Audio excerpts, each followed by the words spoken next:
Selamat pagi semuanya. Kabarnya baik. Baik, hari ini kita akan strategi pembelajaran ini ya. Minggu lalu kita sudah melaksanakan UTS ya. Kemudian hari ini merupakan pertemuan ke-9 ya.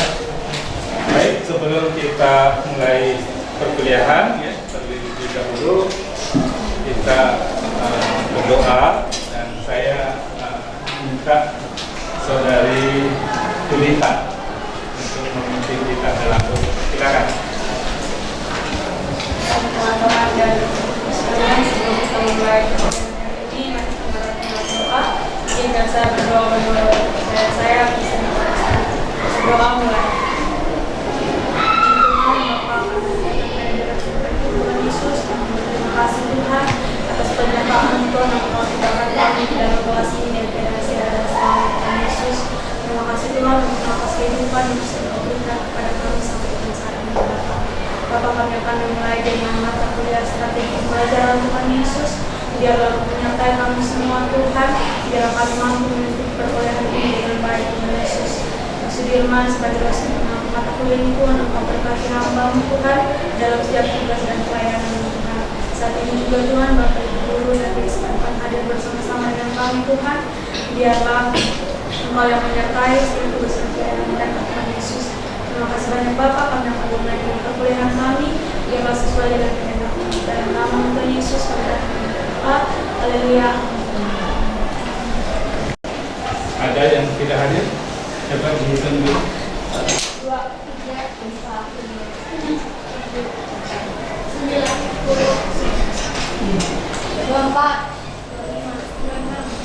7, 8,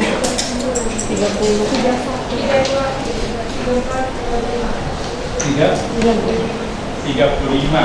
Berarti ada satu orang tidak hadir ya? Sakit. Membahas tentang model-model pembelajaran inovatif ya. Di Evelyn kami sudah kirimkan atau tempatkan di situ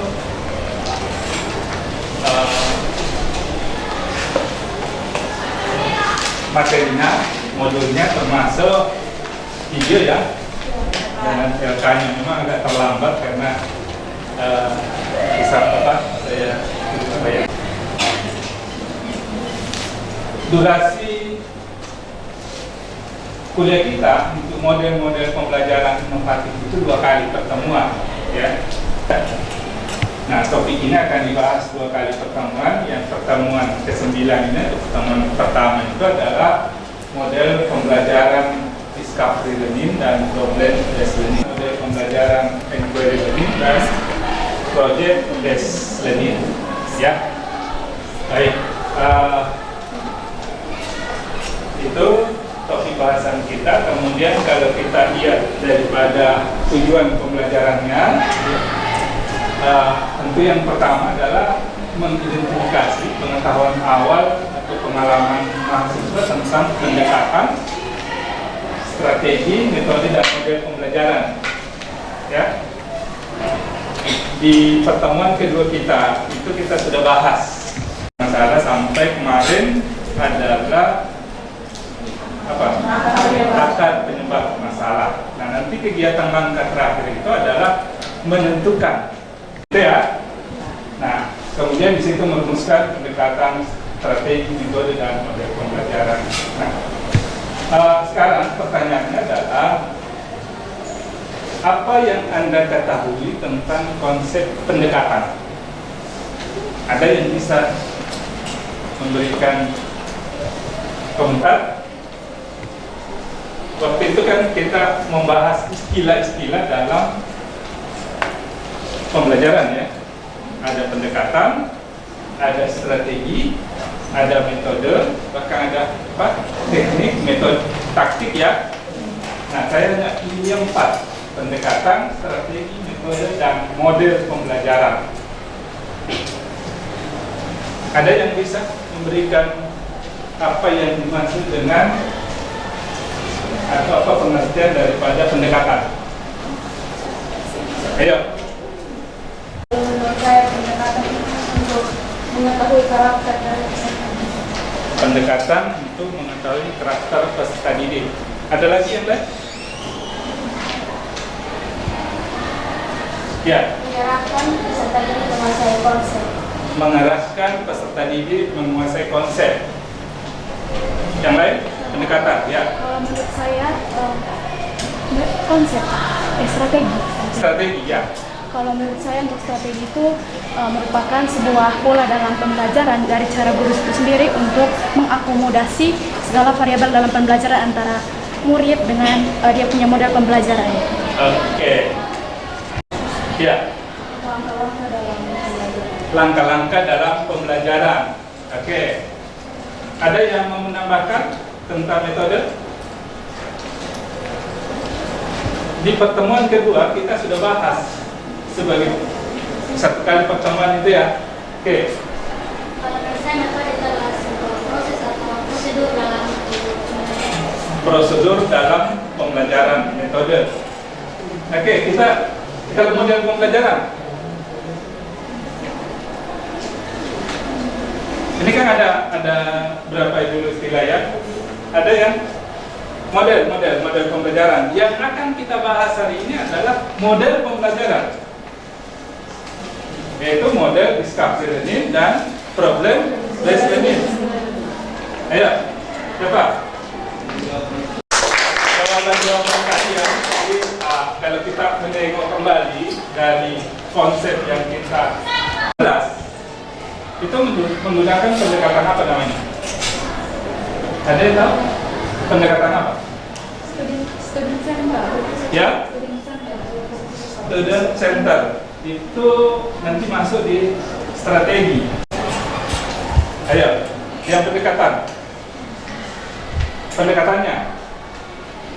Pendekatan scientific. Ya? Yang ada 5 apa? 5M, ya? Ya. M pertama apa? M pertama apa? Ini harus ada pahami dulu konsep pendekatannya itu, kemudian nanti turun sampai pada modelnya supaya kita tahu bahwa ini ternyata langkah-langkah atau sintaks dalam model pembelajaran itu. Oh, ternyata kalau pendekatan saintifik itu seperti ini. Yang pertama apa? Mengamati. Kedua apa? Menanya. Ketiga mencoba atau mengumpulkan informasi. Yang keempat menalar. Yang kelima mempresentasikan atau menyajikan, ya tahu? Kan itu yang kita selama ini kita pakai, ya. Ya. Oke. Kalau strategi, ya, tadi strategi ada yang dengan student.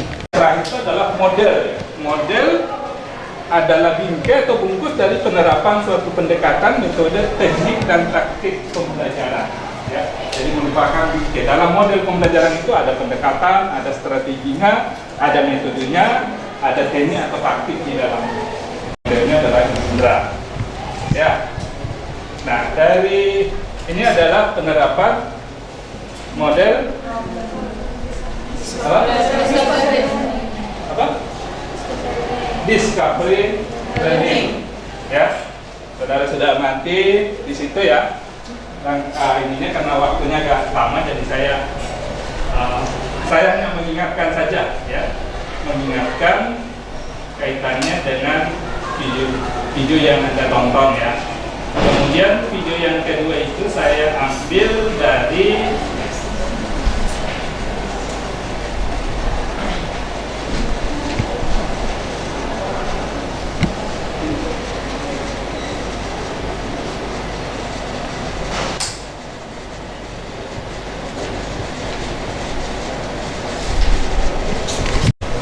ini adalah video yang saya ambil baru-baru berkaitan dengan pendidikan profesi guru.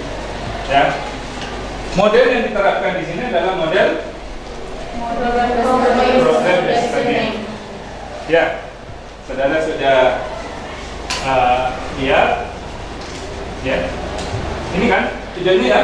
Ya. Ya, oke. Nah, sekarang kita kembali ke sini. Nah, waktunya agak mepet ya. Saya kembali ke sini. Nah, tugas Anda adalah kira-kira dari 2 video itu coba di mengajukan atau apa yang mau ditanyakan atau pertanyaan yang dari 2 video yang Anda simak itu. Ada yang bisa memberikan atau belum nonton semua ya? Sudah? Nah, sudah. Kalau gitu kan ada 2 yang ininya. Kemudian nanti kerjakan di RK. Tujuan pembelajaran kita atau sub CPNK yang tadi adalah menganalisis model pembelajaran. Nah, untuk menganalisis 2 model pembelajaran ini, saya tampilkan 2 video tadi. Silakan mengajukan pertanyaan dari 2 video itu. Halo.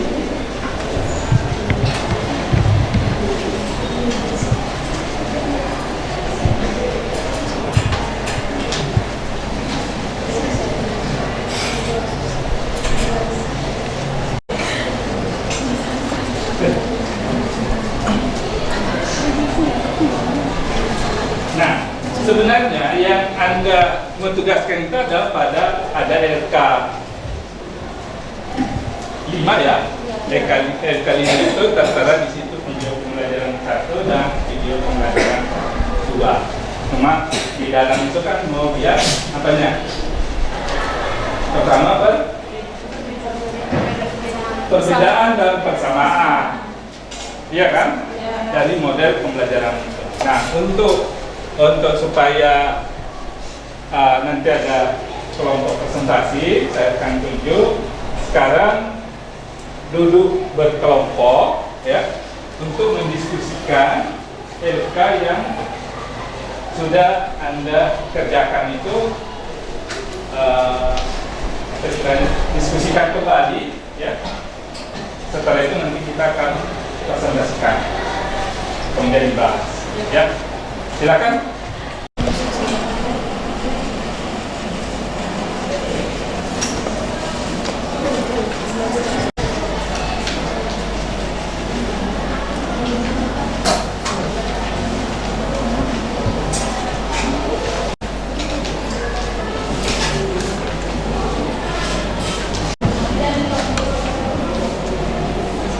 Ya, disilakan kembali.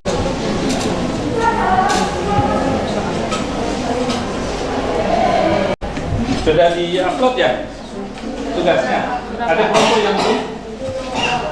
Sudah semua ya? Oh, kelompok 1 belum ya.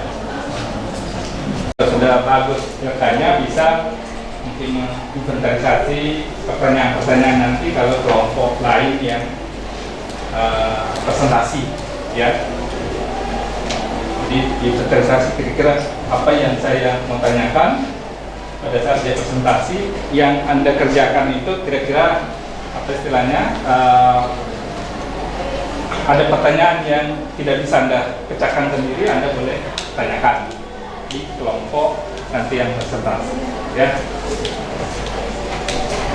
6 ya. Ya. Nah, hari ini kita akan melihat atau mempersilahkan kelompok 6 presentasi. Ya, silakan.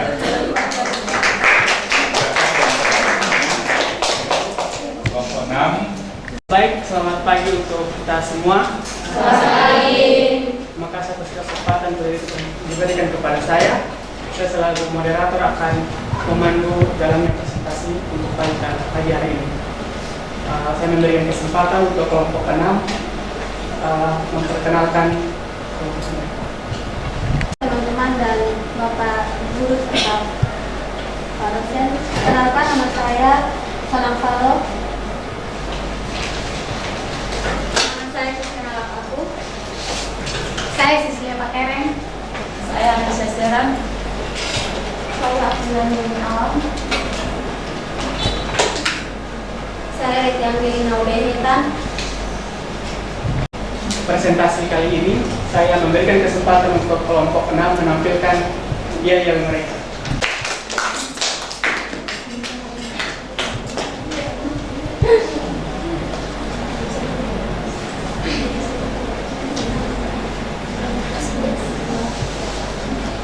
Ya, ya, ya, ye, ye, ye, kami dari kelompok 6. Kami siap menjadi calon guru bermutu, SPK selalu di hati. Kelompok 6, yes, yes, yes, yes. Baik, terima kasih untuk kelompok 6 yang sudah menampilkan yel-yel mereka. Untuk itu, saya memberikan kesempatan untuk materi pertama. Pada kami, pada pembelajaran pada perkuliahan kita pada pagi hari ini, kita akan membahas mengenai 2 poin. Yang pertama yaitu pemahaman mengenai konsep, yaitu pengertian, karakteristik, tujuan, kelebihan dan kelemahan, langkah-langkah, karakteristik peserta didik dan karakteristik materi. Lalu untuk poin yang kedua ada analisis persamaan dan perbedaan.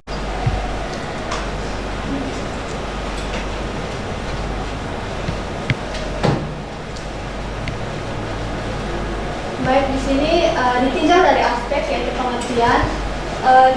Discovery learning atau DL merupakan pembelajaran berdasarkan penemuan atau inquiry based, yaitu kelebihan.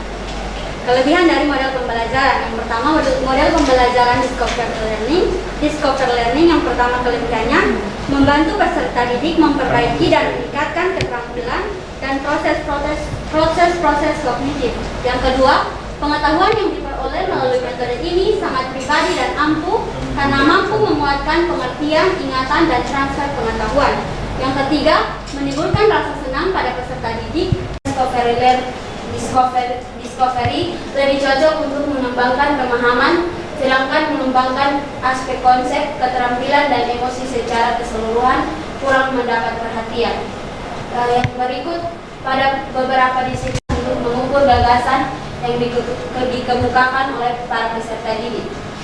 Selanjutnya untuk model pembelajaran PBL. Yang pertama, manakala peserta didik tidak memiliki minat atau tidak mempunyai kepercayaan bahwa masalah yang dipelajari sulit untuk dipecahkan, maka mereka akan merasa enggan untuk mencoba. Yang kedua, keberhasilan pemecahan masalah atau problem solving membutuhkan cukup waktu untuk persiapan. Yang ketiga, tanpa pemahaman mengapa mereka berusaha untuk memecahkan masalah yang sedang dipelajari, maka mereka tidak akan belajar apa yang mereka ingin pelajari. Selanjutnya akan dilanjutkan oleh penulis. Kita lanjut ke poin yang berikut, yaitu ditinjau dari aspek langkah-langkah. Yang pertama, langkah-langkah model pembelajaran discovery learning. Yang pertama, pemberian rangsangan atau stimulasi. Yang kedua, pernyataan atau ide. Baik, untuk poin yang terakhir, di sini yang pertama persamaan dari discovery learning dan problem basic learning. Yang pertama, kesamaan dari dua strategi pembelajaran ini adalah sama-sama fokus pada pertanyaan atau tugas yang bersifat terbuka, pembelajaran otentik berpusat pada peserta didik, multidisiplin ilmu, fokus pada penguatan kecakapan belajar mandiri, komunikasi, kolaborasi, berpikir kritis, manajemen waktu, dan keterampilan manajemen proyek. Dan untuk yang kedua, perbedaan. Untuk yang pertama, discovery learning merupakan model yang mengajak peserta didik belajar aktif menemukan sendiri pengetahuannya. Yang kedua, pada metode pembelajaran discovery learning, pendidik dan peserta didik dituntut untuk sama-sama aktif dalam proses belajar mengajar agar bisa menciptakan produk pendidikan yang lebih baik. Untuk yang ketiga, model pembelajaran discovery learning merupakan model yang lebih menekankan pada pengalaman langsung peserta didik dan lebih mengutamakan proses daripada hasil belajar. Dan untuk yang kedua, program based learning, yang pertama model pembelajaran PBL merupakan model pembelajaran yang meningkatkan kemampuan peserta didik bercerita. Dan untuk yang kedua, pada PBL dikembangkan diskusi dan komunikasi agar peserta didik saling berbagi kemampuan, saling berpikir kritis, saling menyampaikan pendapat, saling memberikan kesempatan menyalurkan kemampuan, saling membantu belajar, saling menilai kemampuan dan peranan diri sendiri maupun orang lain. Dan yang untuk yang ketiga, pendidik membagi peserta didik dalam kelompok, membantu peserta didik mendefinisikan dan mengorganisasikan tugas belajar yang berhubungan dengan masalah. Sekian dan terima kasih. Oke, kita beri. Untuk itu kita akan memasuki sesi diskusi tanya jawab. Saya memberikan kesempatan untuk kelompok yang ingin bertanya kepada kelompok yang lain. Baik, terima kasih untuk kesempatannya. Yang menjadi pertanyaan pertama saya adalah sebagai seorang pendidik, untuk saya akan bertanya di poin untuk PBL, Problem Based Learning. Nah, itu ada poin-poin yang mengharuskan peserta didik untuk memecahkan sebuah masalah. Nah, sebagai seorang pendidik tentunya mengetahui kekurangan dari para peserta didik. Nah, untuk memecahkan masalah pada umumnya adalah orang-orang yang sudah sering untuk aktif di dalam kelas. Jadi ketika ada tugas yang berhubungan dengan pemecahan masalah, mereka bersemangat sekali untuk mengerjakan. Lalu untuk peserta didik yang tidak memiliki, tidak berminat sekali untuk mengerjakan tugas tersebut, itu tanggapannya seperti apa? Apakah ada cara lain untuk mereka? Lalu PBL tersendiri mempunyai kelebihan, tapi ada juga kekurangannya. Nah, untuk mencapai tujuannya itu seperti apa? Kalau kelebihannya itu memecahkan masalah, tapi di kekurangannya peserta didik agak tidak bisa untuk memecahkan masalah tersebut. Lalu mencapai tujuannya itu seperti apa? Terima kasih. Baik, terima kasih atas kesempatan yang diberikan kepada saya. Perkenalkan, saya Katarina Juli dari kelompok 2 ingin bertanya hal apa yang perlu diperhatikan pendidik sehingga sebelum memilih model pembelajaran discovery learning dan problem based learning. Atau kenapa pendidik harus memilih model pembelajaran, kedua model pembelajaran ini dalam kegiatan pembelajaran? Ya. Baik, terima kasih atas kesempatan diberikan kepada saya. Sebelum perkenalkan, nama saya Nunu, perwakilan dari kelompok 7, ingin bertanya mengenai pada kekurangan dari PBL itu, salah satunya itu jika peserta didik tidak mempunyai minat, maka dia akan enggan untuk belajar. Nah, bagaimana caranya kita sebagai calon seorang guru menentukan model pembelajaran yang pas yang untuk diterapkan dalam pembelajaran? Terima kasih. Terima kasih atas kesempatan yang diberikan kepada kami. Kami akan mencoba menjawab pertanyaan dari teman kita. Bagaimana tanggapan kami kepada anak-anak yang tidak aktif di dalam kelas tapi harus mencoba untuk memecahkan masalah dalam model pembelajaran problem based learning. Mungkin seperti yang kita sekarang alami sebagai calon peserta didik, mungkin kita bisa membuat kelompok calon pendidik. Mungkin kita bisa membagi kelompok yang di mana di dalam kelompok tersebut ada anak-anak yang memiliki pengetahuan yang lebih dan anak-anak yang memiliki pengetahuan sedang, serta anak-anak yang bisa dibilang sebagai memiliki pengetahuan yang kurang. Jadi di dalam kelompok tersebut anak-anak yang memiliki pengetahuan lebih itu akan sama-sama dengan anak-anak yang susah dalam memecahkan masalah agar tujuan dari pembelajaran pada hari itu bisa dilakukan dan bisa mendapat hasil. Apakah tanggapan dari selanjutnya? Baik, terima kasih untuk jawabannya. Berarti kalau berdasarkan jawaban dari teman-teman dari kelompok 6, maka bisa disimpulkan bahwa dengan adanya pembagian kelompok tersebut, maka anak-anak yang kurang aktif itu bisa memecahkan masalah tersebut. Tapi bagaimana dengan di dalam kelompok tersebut kan ada dari yang akademiknya tinggi, sedang, dan juga rendah. Bagaimana dengan yang sedang itu adalah orang-orang yang berambisi, sehingga yang rendah itu kayak pas dalam kelompok itu mereka diam saja. Jadi yang bekerja adalah orang-orang yang kemampuan tinggi itu adalah yang pada umumnya terjadi. Mungkin ada yang lebih efisien untuk dikerjakan sebagai seorang pendidik. Tanggapannya, kalau menurut kami pembagian dalam kelompok itu sangat efektif karena siswa atau peserta didik yang memiliki kemampuan akademik rendah itu otomatis akan berusaha untuk sama-sama dengan siswa yang berkemampuan sedang dan berkemampuan tinggi. Dan yang berkemampuan tinggi tersebut akan mengajak atau menghimbau teman-teman agar aktif dalam memecahkan masalah tersebut. Jawabannya minta maaf, saya sedikit kurang puas karena kalau berdasarkan video yang diambil di SMA 4 itu, di dalam kelompok tersebut anak-anak yang berkemampuan perguruan tinggi mereka kerja, sedangkan yang tidak mereka duduk untuk menonton teman-teman yang bekerja. Ya, plus dulu. Juwita itu betul-betul dia mengamati videonya itu. Itu yang tadi saya minta sebenarnya. Yang itu videonya yang di SMA 4 ya. Ya, betul. Bahwa di pertemuan pertama itu yang tadi dijawab itu adalah pengelompokannya adalah heterogen, itu ada kelompok akademiknya tinggi, sedang, dan rendah. Itu tadi yang ditanyakan, ya. Jadi strategi itu yang dia lakukan Ibu Indra itu ternyata kita rekonstruksi pada pertemuan kedua siklus pertama. Cuma belum saya tampilkan videonya.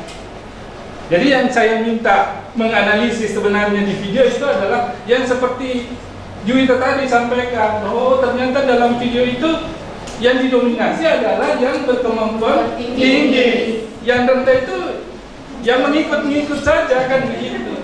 Ya.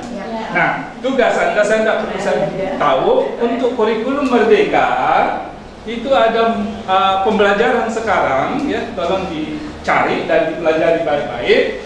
Namanya adalah pembelajaran berdiferensiasi. Ya. Dan itu menjadi tuntutan. Tidak usah saya jelaskan di sini, nanti Anda cari sendiri banyak sudah. Apa itu yang nanti di pembelajaran itu ya, tentang pembelajaran berdiferensiasi. Ya, itu ya. Jadi cari dan nanti minggu depan kita diskusikan kembali. Ya, karena minggu depan kita masih pelajari tentang model-model pembelajaran. Jadi jawabannya ini ya itu menurut pemahamannya ya. Tapi dari video yang kita tampilkan, saudara lihat ya. Kalau saya lihat adminnya itu sebenarnya hanya Juwita tadi malu-malu menyampaikan yang hal itulah yang saya tanyakan di video DL dia. PBL-nya juga apa yang Anda lihat di situ. Ya. Begitu ya? Ya. Supaya tidak ini karena kalau Anda tidak ini pasti berlarut-larut, pasti Juwita tidak puas. Ya, masalahnya ini. Jadi tugasannya adalah saudara jadi cari ya, belajar yang ininya. Tadi juga di mau maaf saya komentari ya, PPT-nya dan ininya. Sebenarnya dengan panjang-panjang begitu Anda paham tidak? Harusnya pendek-pendek saja. Oh ini loh ini. Jadi kalau Anda baca begitu, saya yakin Anda tidak bisa tangkap. Ya, harusnya sedikit-sedikit kata-kata. Oh ini perbedaannya ini, persamaannya ini, ya tahu? Atau pengertiannya yang ini, persamaannya di mana, perbedaannya di mana. Supaya pada saat Anda nanti memilih model pembelajaran itu, ditanya kenapa Anda pilih itu? Karena ini, karakteristik materinya seperti ini, peserta didik saya seperti ini, kan begitu. Daripada Anda tulis panjang-panjang, tidak tahu apa maknanya daripada Anda tulis itu ya. Oke, kita lanjut dulu yang kedua. Kesempatan yang saya berikan, pada kesempatan ini saya punya pertanyaan juga atas sampaikan terhadap jawaban yang telah disampaikan oleh saudara Pak Karen yang menjelaskan bahwa pemilihan model pembelajaran PBL dengan DL itu berdasarkan tuntutan kurikulum. Yang menjadi pertanyaan lanjutan saya, apabila dengan penerapan model pembelajaran DL atau PBL itu dalam satu rangkaian kurikulum, dia punya karakteristik modelnya itu belum diselesaikan dalam satu tuntutan kurikulum, tiba-tiba ada pergantian kurikulum. Bagaimana dengan tujuan dari proses pembelajaran atau penerapan model pembelajaran tersebut? Apakah dibiarkan begitu saja atau tetap dilanjutkan atau bagaimana? Saya izin menjawab sanggahan dari kelompok yang penyangga tadi. Menurut saya, sesuai pengalaman lapangan, untuk perubahan kurikulum itu seperti perubahan kurikulum waktu masuk ke kurikulum 2013. Sekolah yang lain memang dari pusat sudah menentukan mulai saat ini dilakukan kurikulum 2013. Tetapi sekolah masih menunggu selesai dulu pembelajaran yang dilakukan. Setelah itu masuk pada semester berikutnya baru dilaksanakan kurikulum barunya, karena sudah dirancang dari awal. Proses pembelajaran satu semester itu sudah dirancang dari awal semester. Jadi selesai itu baru kita mulai dengan yang baru kalau memang ada kurikulum yang baru yang ditetapkan oleh pemerintah pusat. Demikian saya kembalikan. Terima kasih. Berarti dapat disimpulkan bahwa pergantian model pembelajaran sekalipun dari pusat telah memberikan atau memberikan kepada sekolah-sekolah untuk belajar model pembelajaran beda, tapi kalau memang sekolah belum menyelesaikan tujuan pembelajaran yang sama berarti itu belum diubah sesuai dengan instruksi dari Menteri Pendidikan. Sudah melebar sampai ke sana, ya. Hari ini kita akan fokus pada model pembelajaran, tapi memang ada kaitannya, ya, ada kaitannya. Ya. Jadi bukan pergantian, ya, revisi kurikulum, ya, revisi kurikulum itu ada tahapan-tahapannya. Jadi tidak serta-merta langsung begitu kurikulum dari pusat di launching begitu, terus sekolah-sekolah langsung terapkan semua. Tidak, ada beberapa tahapan-tahapan termasuk penyiapan pendidik, ya, atau guru terhadap kurikulum itu, ya. Contoh saja, dan itu juga bisa dilakukan namanya ada tahap uji coba kurikulum, ya. Jadi tahap uji coba kurikulum itu biasanya 1-2 tahun, bahkan ada 3 tahun, ya, baru dikeluarkan keputusan oleh Menteri Pendidikan bahwa ini diberlakukan secara nasional, begitu, ya. Sama dengan kurikulum Merdeka sekarang, ya kan? Yang masih berjalan itu adalah K13. Sekarang itu agak cepat direvisi. Tapi yang kita fokus adalah, makanya tadi harus tahu tadi pertanyaannya si Ani itu, ya, bahwa untuk memilih model pembelajaran itu harus kita tahu 2 yang paling pokok adalah karakteristik peserta didik dan karakteristik materi. Ya, itu nanti, makanya nanti kalau ini, ya, tugas berikutnya itu dicari, dan itu adalah tugas perorangan nanti itu mencari seluruh, misalnya ada inventarisasi model pembelajaran DL, ya. Dengan PBL itu inventarisasi semua penelitian-penelitian yang sudah dilakukan khususnya pada materi kimia, supaya Anda bisa analisis itu. Oh, ternyata kalau seperti ini hasilnya, kalau seperti ini hasilnya, ya, materinya, karakteristik stabilitasnya. Begitu, ya? Ya, Pak. Ya. Baik, boleh kita lanjut. Untuk tambahan, ya, tambahan pengetahuan, ya. Kita juga sudah bermitra dengan guru SMA 4, ya, dalam program KDS ini, dan Pak Frans, ya, adalah salah satu guru penggerak dari SMA 4 untuk memberikan istilahnya berbagi pengalaman, ya, sebagai guru, dan setelah dia mengikuti guru penggerak. Dengan ini saya persilahkan Pak. Diberikan. Pertama saya tertarik dengan nona yang di sana, yang nomor 2. Iya, kritis, cerdas. Saya kira itu perlu dipertahankan sampai ketika jadi guru. Kemudian saya juga tertarik dengan yang tadi, yang pertama, yang terakhir jawaban itu. Kenapa membuat saya tertarik? Bahwa dalam satu pertemuan itu nanti bisa dibuat ada lebih dari 1 model. Dalam satu pertemuan cukup 1 model. Karena masing-masing model punya sintak yang berbeda, dia punya langkah-langkahnya berbeda. Jadi bingung nanti kalau guru menerapkan lebih dari 1 model dalam 1 kali pertemuan. Nanti yang setengah mati guru, 1 bulan berikut sudah guru rambut hilang semua. Tetapi yang dibuat berbeda itu bisa strateginya, kemudian pendekatannya, tapi modelnya tetap 1. Kenapa? Misalkan kalau misalnya ketika sampai di sekolah sudah mengajar nih, 1 guru itu bisa mengajar paralel. Masalah yang sama dia bisa dalam bentuk PowerPoint. Ada yang suka bercerita, dia masalah yang sama dia selesaikan dengan cerita. Jadi produknya yang berbeda. Jadi tidak semua harus produknya sama dari 1 kelas, tidak. Tergantung minat anak, tapi bukan berarti kita biarkan bebas anak memilih. Kita menentukan dalam 1 kelas itu tidak mungkin ada 1 anak bisa ada kesamaan minat, ya kan? Ada kesamaan minat. Kemudian dari gaya belajar visual, auditori dan kinestetik. Itu kita bisa buat diferensiasi di situ. Yang kinestetik yang suka bergerak itu kita bisa buat dalam bentuk game, ya, dalam bentuk game mereka suka. Atau kita buat display, ya, sudut belajar tidak hanya melulu di papan tulis. Kita buat semacam carta itu, anak-anak datang jawab, dia tempel di situ, kemudian dia baca di situ.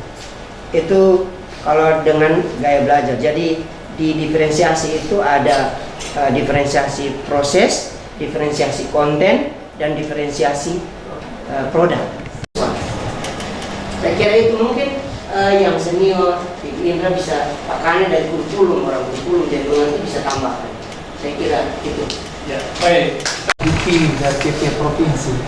Kelas 13 itu SMA 4, SMA 3 dan Mercusuar dan Devan. Sekarang ke kurikulum Merdeka SMA 1, SMA 5 sementara dengan sekolah swasta lain. Jadi bertahap, tidak satu kali. Kalau ada perubahan kurikulum seperti yang Pak Firman tadi, dia bertahap, diuji coba 1 tahun, 2 tahun, 3 tahun, malah K13 itu 2016 baru mulai dan ada perubahan lagi. Jadi tidak bisa seperti yang teman-teman bilang tadi, harusnya bertahap perubahan kurikulum itu diterapkan, tidak satu kali. Ya. Sampai sekarang kami SMA 4 itu belum pakai guru penggeraknya harus 1. Harus ke sekolah penggerak, ada guru tambah lagi yang penggerak baru bisa. Ada 3 cara untuk masuk kurikulum Merdeka ini. Mandiri dan sebagainya, banyak itu. Itu saja. Jadi teman-teman yang akan ke sana, ya, menuju ke kurikulum Merdeka, lulus nanti sekarang semester 3 kan? Iya. Ya, akan bertemu dengan kurikulum Merdeka nanti kalau sudah lulus. Kalau kami, saya 2 tahun lagi pensiun, ya pas sampai kelas 3 masih K13. Ya, baik, terima kasih. Itu saja informasi. Baik, nah yang menarik tadi, kamu semester 3 untuk siap-siap di semester 5, tugas akhir kan biasa jadi momok ya? Iya Pak. Iya kan? Ya. Dari diskusi kita, dari informasi Pak Frans tadi itu banyak sekali tema atau topik-topik penelitian yang Anda bisa gali dan terbaru yang akan nanti dilihat di kurikulum. Pertama apa? Pembelajaran dan saya siap untuk membimbing. Artinya kalau kepilih saya atau biasanya kan dibagi undian ya, berdua, kita tidak dapat ini. Kenapa? Ya itu tadi, karena kita ini adalah calon guru, ya. Maka sebenarnya riset kita itu harusnya ke permasalahan pembelajaran kimia, karena itu yang akan nanti kita hadapi di lapangan kan gitu ya. Nah, peluang sekarang ya dengan jalur apa istilahnya, ada PTG Prajabatan ya, beasiswa. Tahun ini sudah mulai dana tahap pertama, mungkin November akan problem based learning, bukan project based learning. Minggu depan bagi saya itu ada project-projectnya ya. Jadi yang apa istilahnya itu fokusnya adalah discovery dan problem. Baik, mungkin siapa kelompok yang akan atau mahasiswa yang mau menyimpulkan 2 saja. Pertanyaannya adalah persamaannya apa, kemudian perbedaannya apa. Kalau bisa lagi perbedaannya dari aspek kalau sintasnya kan mirip-mirip ya. Nah, dari aspek substansi misalnya, masalahnya kan masing-masing punya masalah ya, masalah di DL dan masalah di PBL. Kira-kira apakah bersama atau berbeda? Silakan, siapa yang diselesaikan dengan model. Oh, kalau materi ini seterusnya dengan materi. Oke ya? Sudah ya? Sudah. Oke. Terus sekaligus tadi adalah tindak lanjut ya. Nah, hari ini sebagai tadi itu post-testnya itu adalah yaitu tugas individu itu ya. Nah, tugas individu mencari dalam 1 minggu depan Anda atau hari Sabtu ya, hari Sabtu Anda upload di FYP. Begitu ya? Ya Pak. Baik, kata waktu kita sudah tinggal 5 menit ya, maka kita akhiri ya perkuliahan ini. Kita awali dengan doa tadi, kita juga akhiri dengan ya, saya minta saudari kita ya untuk memimpin kita dalam doa. Silakan. Sebelum kita mengakhiri perkuliahan hari ini, marilah kita menghadap Tuhan dalam doa. Dengan rasa membawa doa ini atas pekerjaan saya yaitu Katolik. Berdoa mulai dalam nama Bapa, Putra dan Roh Kudus. Allah Bapa dalam kerajaan kita, Tuhan Yesus kami haturkan kepadamu atas segala penyertaan serta perlindunganmu dalam proses pembelajaran ini. Berdoa semoga pembelajaran hari ini dapat menyertai kami dan kami dapat mempelajarinya dan membagikannya kepada semua kami.